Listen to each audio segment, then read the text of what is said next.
আজ রবি ঠাকুরের জন্মজয়ন্তী উপলক্ষে তার প্রতি শ্রদ্ধা জানিয়ে কবি দুর্গা পেরার লেখা একটি ছোট্ট কবিতা আবৃত্তি করে শোনাবো। কেমন আছো রবি ঠাকুর?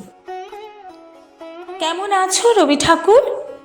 তোমার সহজ পাঠ, গান, গল্প, ছড়া, কবিতা চলছে তো জমজমাট। একি তুমি মুচকি হেসে ফিরিয়ে নিলে মুখ। কি হয়েছে বলো রবি, কিসের লাগি দুঃখ? মুক্ত চোখে শুভ্র কেশে ওগো কবিয়াল, নোবেল চুরি গিয়েছে বলে তাই কি রেখে লাল? ওরা তো শুধু ধাতু নিয়েছে, নোবেল তোমারই আছে। নোবেল গর্ব চোরকে পোছে, খায় না গায়ে মাখে। বুঝেছি, আমি বুঝেছি তোমার দুঃখ কত। বিশ্বকবি জানে তুমি ক্ষোভে জর্জরিত। রাগ করা কি তোমার সাজে?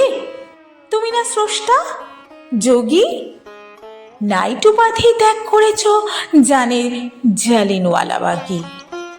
প্রাইমারিতে তোমার লেখনী ক্লাস ওয়াইজ বড় জোর দুটো, তবু আমরা বুদ্ধিজীবীরা সমকক্ষ জগন্নাথ ঠুঁটো। চল এখন ইংরেজি মাধ্যমের বাংলা অস্তা চলে। টেগোর চেনে না, পোয়েট চেনে, ওরা রাইম বলে।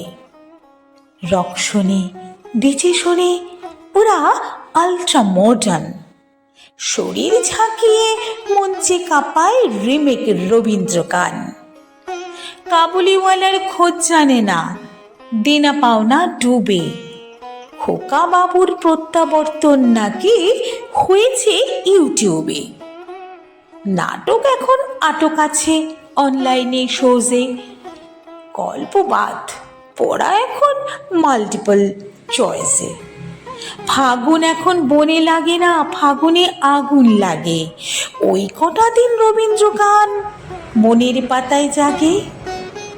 রবীন্দ্র জয়ন্তী 22শে শ্রাবণ ভাগ্যেশ ছিল দুটো দিন। আমরা সেদিনই বুঝতে পারি তোমার কাছে অশেষ ঋণ। রোজ তো তোমার খোঁজ নেই না, তাই ফটোই জমে ধুল। এসো তো দেখি, ঝেড়ে মুছে সাজিয়ে দিই ফুল।